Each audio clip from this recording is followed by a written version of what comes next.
47 volt, 0%. Someone left a comment under my video and said there is a hidden menu in this device when you press and hold the button for a while. Ooh, there is actually. Wow, what does that mean? F28. This little battery capacity and voltage meter is maybe not as useless as I thought. Guys, welcome back to the Off-Grid Garage here in beautiful... Now it is hot. It is hot and sweaty. Got some clouds this afternoon. Thankfully it's a bit cooler than this morning. We had already 100 amps outside for most of the morning until the battery was full. And now the solar charge controllers are all in float mode, resting, keeping the battery full and supplying power to a little bit of load we have running at the moment. So guys, in today's video we want to have a look at this 48 volt 7 ampere hour battery I have built a few videos back. As I said, I've already connected positive and negative to the outside terminals here, and I've also connected this little capacity and voltage meter here because people told me there is a hidden menu and you can actually reset it to 48 volt and 100% whatever. I'll do some research and see what I can find about this device. At the moment it shows 47 volts and I think it shows 0% state of charge, which is kind of true actually. It looks like this battery is almost empty in here and I wonder why. Because as you know, when we built this battery, it showed like 51, 52 volts and now we are far under 50 volts and I haven't used this battery at all. It just was sitting here on the workbench. So the only thing connected to it is the active balancer, which is not running. It is off. And it was off all the time, but it is still physically connected. So I wonder if this balancer actually uses some power even if it is turned off. And we may have never realized with other larger batteries, 280, 300 ampere hours or something, when we had these balancers built in and just used a little tiny switch to turn it off and on. And if you lose a couple of ampere hours, you won't feel it. But here in this 7 ampere hour battery, this could make a huge difference actually. So I'm really wondering if these balancers are actually draining your battery even they are turned off. I just went into my storage shelf here and grabbed the first box on the left hand side where all the BMSs are, and it is the good old JK BMS 1 amp active balancer 16S. It is one of the newer inverter style BMSs, never been used, originally packed. It's a 100 amp.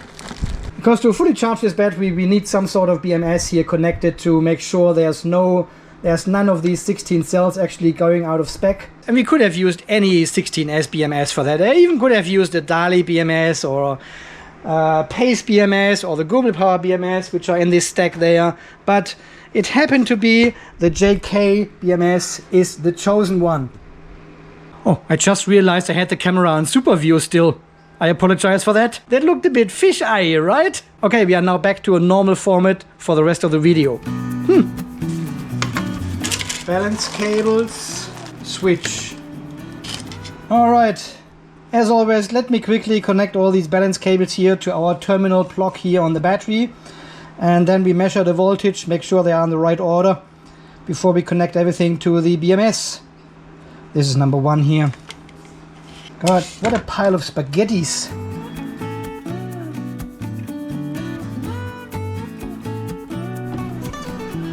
So, connected all the cables and I had actually a mistake here because I followed the instructions here on the case. And for connector 2 and 3 we've got 2 cables both connected to battery number 8, right? But when you do that, you're actually ending up at the end with the most positive at cell number 15, not 16. Because your connector number 3, see that? There's a missing cable. The second cable number 8 is missing on the third connector. So you're skipping this one actually and connecting 9, 10, 11, 12. 4 cables only, not 5. This one suggests 5, but you have only 4 in this cable here. I don't actually know why we are still dealing with this double 8 Or one connected to +8 and one connected to -9. Why are we still dealing with this shit? Anyway, all connected. Let's measure it to make sure they are in the right order. And then we can keep going. Okay, first red one is our main negative. Put our probe in there. Second red one, 2.79 volts. Look how low this voltage is. 5.7, 8.6, 11.6. They're all under 3 volts. Just by sitting in the garage here. Alright, we are connecting main negative to B negative here on the BMS. And let's connect all the balance cables, starting with number 1. Goes down here. And the main positive to the BMS. Switch connects here. Turn it back on. I haven't bothered connecting any communication boards or cables or whatever. We are just using this for the purpose of testing this battery. And yeah, we could have used the brand new JKESS BMS for that, but I really want to focus on the battery cells at the moment here, not so much on the BMS. So we will test this the next here with this battery once we know how much capacity we can get out of these cells here, and if the balancer has any influence on the state of charge of this battery, even if it is turned off. We will get there very soon, very, very soon. Alright, protection cell under voltage. Charge and discharge is off. 46. Look at all these cell voltages here. That is crazy. Oh, what is going on now? I lost it. It's gone. Oh, what is going on now? It's not there anymore. What? Restart. Oh, it was actually turned off. The light was off here. Okay, there it is. Okay, battery capacity 7. Ah, we've got a power off voltage of 2.8. That's why. 2.449. No, 2.49. Okay. The protection 2.5. I should have clicked on lithium iron phosphate before that actually. There we go. Alright, maximum balance current. I don't think we should balance here with 1 amp. How about we balance with 0.1 amps? Ah, 0.3 is the minimum. Okay, 300 milliamps balance current. Okay, voltage request, float voltage. That's all good. We don't need all of that stuff here. No, that's all good. Temperatures. What kind of software are we running here? Of 14.13. Okay, that's an old software, but it doesn't matter. We are not focusing on the BMS at the moment here. We are fully focusing on the do-it-yourself 48 volt and 7 ampere hour battery. This is really just for protection purposes, and we can see all the cell voltages on one screen. So that was the main purpose. Okay, then let's connect the power supply. Positive goes directly to the battery, and the negative goes to the P negative of the BMS. Let me turn this one on. 55.4, that's fine. Alright, let's go into the control and turn on discharge and also charge. So now we should see a current. Okay, let's give it full. Oh no, that's 5 amps. We've got only 7 amp battery in here. Roughly 1.1 amps. That's fine. 1.1 amps into a 7 amp battery. That means we are charged in 7 hours. That takes still a long time, right? We can charge faster. Yeah, 3.5 amps. That is 0.5 C, and the battery should be full in 2 hours. Alright, you have a wonderful thunder. Another storm. You have a wonderful afternoon, and we see us when the battery is full in about 2 hours or so. Alright, so after 2.5 hours we have now reached 55.2 volts. You can see cell number 13 has 3.55 volts. All other cells are just above 3.4 volts now. Balancer has already kicked in, 0.3 amps. We are discharging cell number 13, and the battery is fully charged because we have reached 3.65 volts. But voltage is going down very quickly now because we are discharging with 0.3 amps through the active balancer. And some of the cells, cell number 9, 3.37 only. The over voltage protection recovery voltage is at 3.448 volts. Unfortunately, in the JK-BMS, this cannot be set higher without changing all the other parameters as well. So we have to wait until cell number 13 comes down to this voltage, which is right now. So we are charging again with 2.8 amps. And of course, voltage of cell number 13 is rising fast.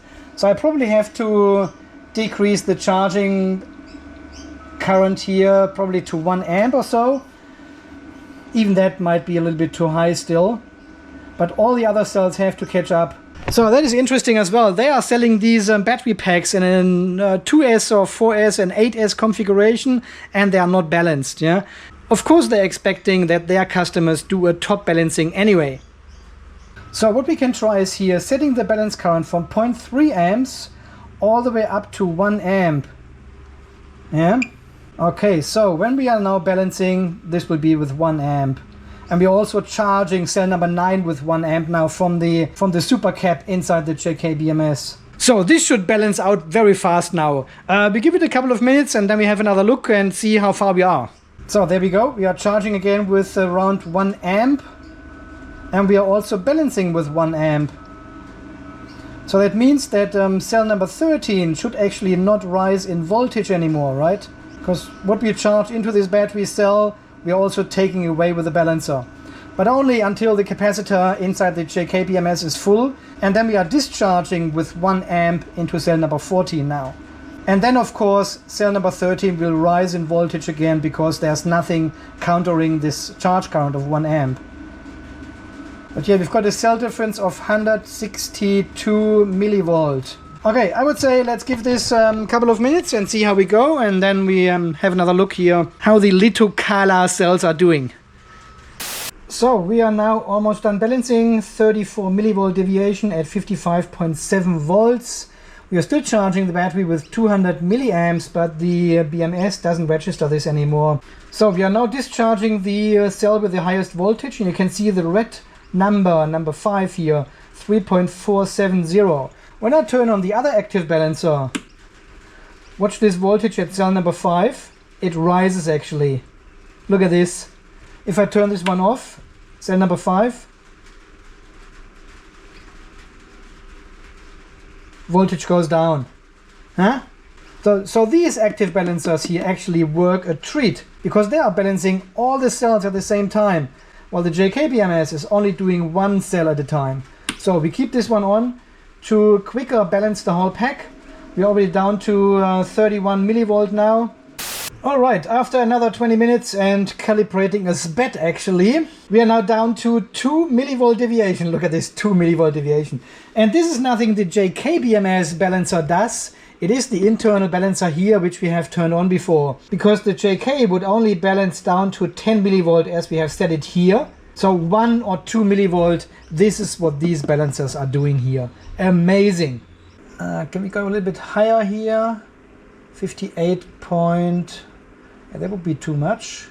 We are over 3.64 volts with all the cells. And we've got 1 millivolt deviation. What else should we do, right? This is now fully top balanced here.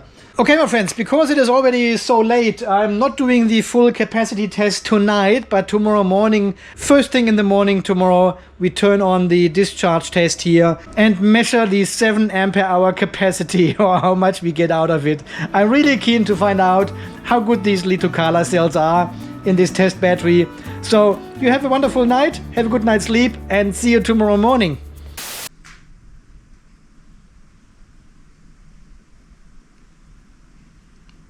It is so quiet. There are no fans. Nothing. Well guys, welcome back to the show. Wonderful good morning. We had some thunderstorms around this area last night. We didn't get anything here. Just a bit of wind, but it has cooled down significantly. And the wind also has blown away all the clouds. Looks like a sunny, hot, sweaty day again. No, we are expecting only 28 degrees, which is around 110 amps actually. Limited 110 amps. Okay, this morning we want to do the full capacity test of this Liitokala flying, gliding fish battery. And I've already set up the Xia inverter, which was originally installed at the Powerball 2.0. but unfortunately the Xia inverter is a bit sick. It has one blown capacitor, there's some stuff coming out at the top, and the fans are not working anymore. Not even when you turn it on, self-test, nothing, no fans. So I think the fan controller or the temperature controller or something is blown. I am in contact with Sweep Power, which makes these inverters here, and they have pointed me to certain things to check. I haven't had time yet to do it, but for our test it will be fine. It is not as hot today, and we are not putting much load on the inverter. Anyway, because we want to discharge this battery with 0.2 C, right? And 7 ampere hours, so 7 amps would be 1 C, 0.1 C is 0.7 amps, so it will be around 1.5 amps then, right? That is all we need. So I've already set up everything. So we're coming from the battery into the BMS, from there to the smart shunt test, and from there directly into the Xia inverter. I put these massive 50 mil cables onto the inverter. For these 1.5 amps we are pulling from the battery. So as you remember, of course you remember, it was just a second for you. We have fully charged this battery here to 58.2 volts with 1 millivolt deviation, right? So it was fully 100% top balanced. I turned off the power supply overnight. I turned off the active balancer inside the battery here. Only the BMS was turned on. And of course, as I said in the beginning of the video, the internal balancer is still connected. Even it is disabled, it is still physically connected. And this morning I want to turn on the power supply, and we have the smart shunt already reset to 000. So I want to see how much energy this battery has actually lost overnight with the BMS and this active balancer connected. So let's turn this back on. We are recharging with 1 amp. You can barely see that. 1 amp. And let's see how much ampere hours we're actually pushing in. So this should recharge to 58 volts. Because I've got this suspicion this active balancer, even it is disabled, uses a bit of energy. And here with this small battery we actually feel that quite a lot. So let's see. So we are now at a charge voltage of 55.67 volts, slowly rising. I had to increase the charge current to 2 amps actually, because it took forever with 1 amp. And if you can remember, we started with negative 30.8 ampere hours, and we are now down to 30.2 ampere hours. I haven't reset the state of charge, so it counts negative now. But we have already pushed 0.6 ampere hours into this battery again, yeah, from last night. This is almost 10%, and we are not done yet. So we are getting very close to 10% of capacity gone already. They either have a huge self-discharge, or the active balancer, even not active, is using most of this energy overnight. That is crazy. So, and we are now at 58.6 volts, which is a bit too much actually, and I think the BMS has already turned off due to an overvoltage situation. But you can see we have actually pushed 0.7 ampere hours into this battery, yeah? That is exactly 10% loss of capacity overnight. So something has chewed up this energy. BMS connected, inactive, active balancer, and also the display was on overnight here. Okay, let's have a look at the JK BMS. Yeah, battery is fully charged. We had an overvoltage situation. The active balancer is working. I will actually turn off this active balancer here. 6 times 1, verify, balance off. So no balancing anymore, exactly. So I'm turning off the balancer here because we want to do a consistency test of this battery as well. Once we fully discharge this battery down to 2.5 volts, yeah, first cell hitting 2.5, that will end our discharge test.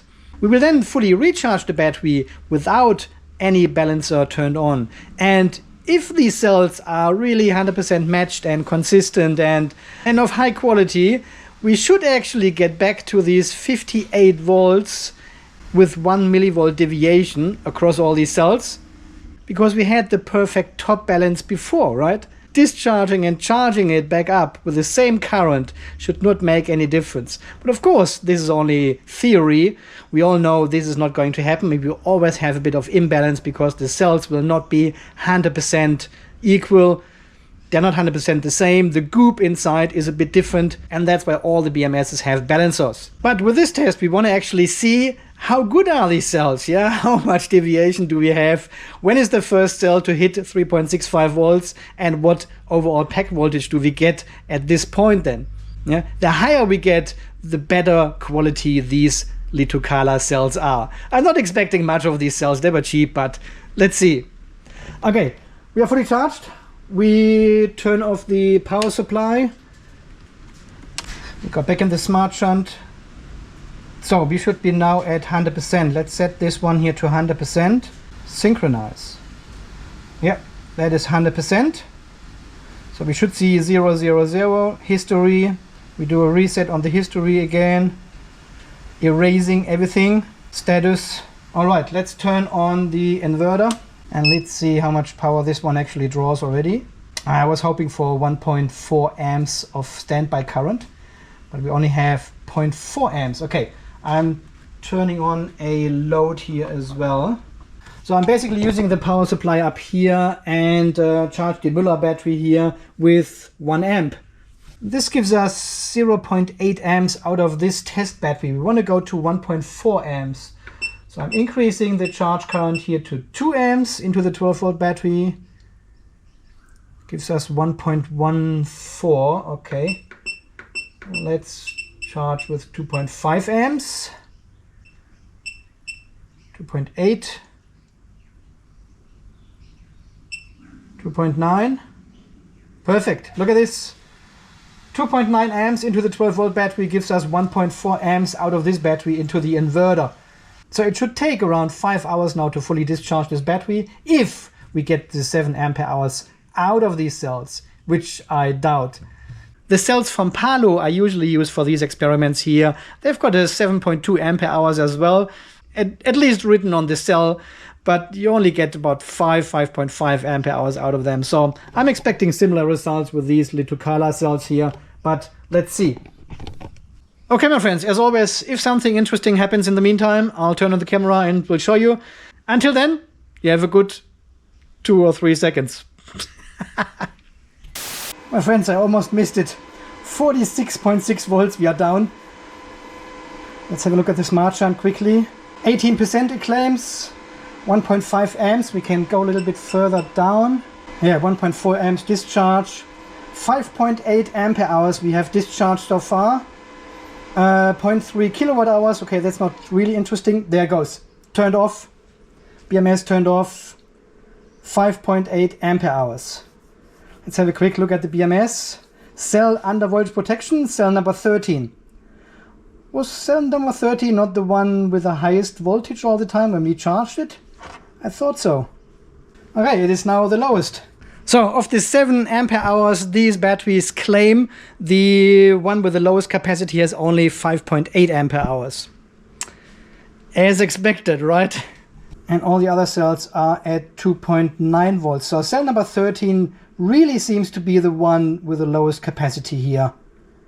Number 2, number 9 are under 2.9 volts, but everything else is at 2.98 or even 3 volts.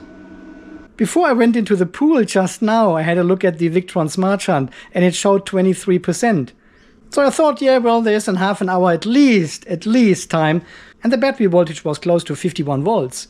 And no, I haven't been in the pool for hours. Yeah, but now I just came back and said, oh, it's 46 volts only. I could see it here on the display.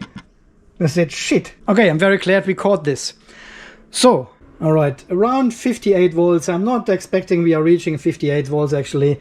Something will happen before that. So we have turned off the active balancer in the JK BMS. Also, this active balancer is completely off. And we are going to recharge the battery now. And we should actually recharge the battery with 5.8 ampere hours again to reach the 100%. Maybe a bit more. The efficiency is not 100%, but very, very close. So I'm going to recharge the battery now with 0.2 C. What time is it now? 4. Yeah, there was exactly 4 hours of discharge now. So in 3.5 hours, I need to come back and check on the battery the latest to make sure none of the cells is actually over 3.6 volts already and the BMS has turned off. So I not want to miss the point. So, and as I said before, if the cells are really high quality, well matched, they should all charge up together now to 3.65 volts as they were before. So this is a bit of a consistency test now. Okay, let's get this on the way. So we are charging with 1.4 amps, which is 0.2 C. I'm only doing this to get a better understanding of these Liitokala batteries, what they can achieve, what they can deliver. So I've got a better understanding in the future when we test different BMSs, how long it will take to charge and discharge this battery, how it behaves, what are the strong cells, what are the weak cells, all this kind of stuff, you know. It's always good to know your battery. All right, my friends, you have a wonderful afternoon. We see us in 3.5, 4 hours again when the battery is fully charged. And then we have a final conclusion and can move on with our lives. All right, my friends, see you later. And we should also see the consumed ampere hour counter here in the smart shunt going back to 0 once the battery is fully charged. Ideally, all the cells come back to 3.65 volts as they were before with 1 millivolt deviation, and the counter shows 0 here in the smart shunt. Well, let's see. We missed it. Of course we did. I was just going inside to do something else. Well, and then I forgot about the time, and now the battery is already fully charged. All right. Not a super big deal because we can always bypass the BMS. We just connect the negative from here directly to the battery, 1.4 amps. And now we have to watch the BMS when cell number 2 hits 3.6 volts, which is exactly right now. 3.7 volts, that's fine. We are at 57.3 volts, look at this. That is actually not too bad. Well, I must admit that's actually not too bad. That is much better than I expected, right? So this was after one cycle now. So we started at 58 volts, then did a full discharge, and now a full charge again, and it stops at 57 volts. Yeah, no balancer is activated at the moment, neither the one in the BMS nor the one here in the battery box. Everything is turned off. You can see we've got a deviation of 118 millivolts. So I think that's actually pretty good for the quality and the price for these batteries, for these Liitokala flying or gliding fish batteries. And 5.8 ampere hours, well, this is what you get with these batteries. They are not 7 ampere hours. They may be 5.5 or something, but never 7. Okay, let's have a quick look at the battery capacity voltage meter here in this battery box. So 57.1 volts, it says 100%. If we press and hold this button for a couple of seconds, it actually goes into a menu. And here we can set F for lithium iron phosphate, and 16 is the cell count. Yeah, that is all good. So if I click, if I do nothing, it goes back. Okay, hang on. So there we go. If I hold again, it's not doing anything.